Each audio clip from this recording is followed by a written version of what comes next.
Samadhi is the state where when the consciousness is ventilated, when all of this is clearly observable, it is called Samadhi. Superconscious state. Superconscious state is where conscious, subconscious and the unconscious become visible to the seer. To your mind, you are able to see this. And that is Samadhi. But in order to reach that, there is one step before. It is not mentioned in the process, in the 8 limbs, but it is known by yogis as Samapatti. When we are absorbed in something very interesting, when you're reading a book and you feel that you are not aware of yourself in your time, but you are aware it is happening, that you are maybe most probably transformed into the characters of the book, or you are there when the book is saying something, reading, you are there. That is Samapatti. It is made up of 3 things: exclusive experience, object, subject, and the experience. You are engaged in an activity, but the activity is exclusive. That means nothing else comes into your mind. There's no distractions. Your body is not distracting you. The breath is not distracting you. The mind is not distracting you. Mind means here the thoughts.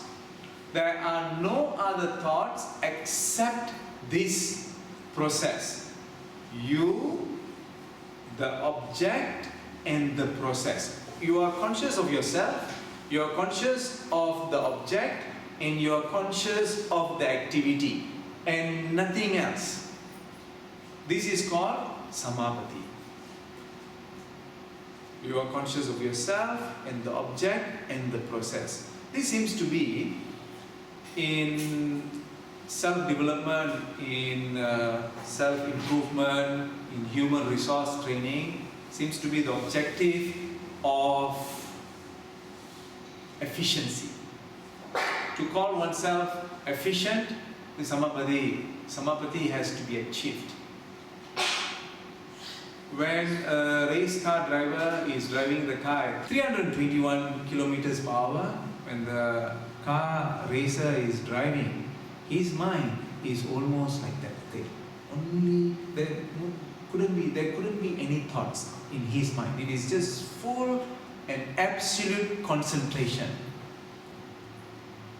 According to our practice, when you are practicing Kriya, or your own experience of complete absorbed concentration, there would not be any thoughts. No thoughts are necessary for Samapatti. And in Samapatti, any thought that is not related to that process is a disturbance. It will break the concentration. So here is an activity which is absolutely concentrated towards an achievement, and no thoughts are present. This is the definition of concentration, and the outcome will be absolute success. A person with that kind of concentration, when they train themselves to that level of concentration, their success is absolute. When the concentration is accelerated to that level, everything else is successful. Whatever they do is going to be successful because they are bringing that characteristic.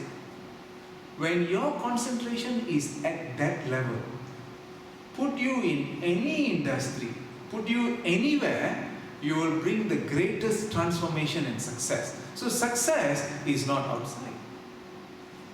When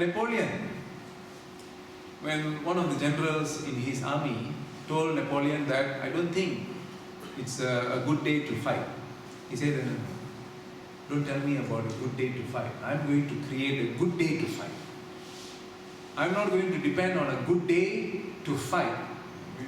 You don't want to fight, but I'm just telling you what kind of concentration Napoleon Bonaparte had and why we are talking about him a few hundred years after he has already died and passed away. He's no more.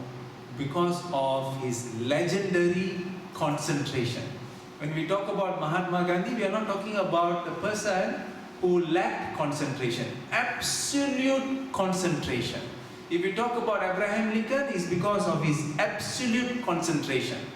If you talk about Andrew Carnegie or these very wealthy individuals, it's because of their absolute concentration. If you talk about Einstein, it's because of his absolute concentration. We are here because of the light. Who found light? Edison. What was his education? He had 3 months of formal education, which means he didn't know science, he didn't know physics. But how come he was able to do it? He learned. He had 3 months of formal education, but he was able to learn and understand science to such an extent that he was able to create this light, which the greatest genius of his time were not able to, because of his ability to concentrate. Now this is a shortcut for us, Samapatti.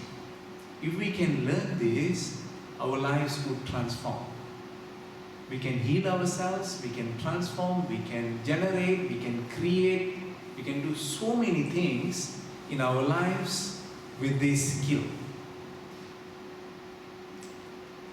When there is no time to practice yoga, asanas, there is no time to practice pranayama, there is no time to practice kriya, but I need to bring my mind to a state of oneness. Let's say you are confronted with a terrible onslaught of thoughts. The thoughts are very disturbing, almost like want to destroy your life at that moment.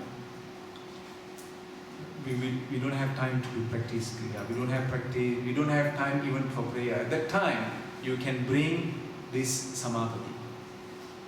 It can come and save your life. At that moment, it can save your life from the thoughts which can destroy life. Thoughts can destroy life, right? A wrong thought coming at the wrong moment, with an imperfect timing can destroy a person's life instantaneously at that moment. So an instant technique has to be able to materialize, has to be in our hands. And that technique is Samapatti.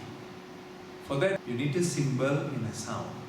You can decide on the symbol and the sound by yourself. But right now, I'm going to use the example of a rose. Okay. Let's say I choose a rose, right? And I'm going to train with this symbol.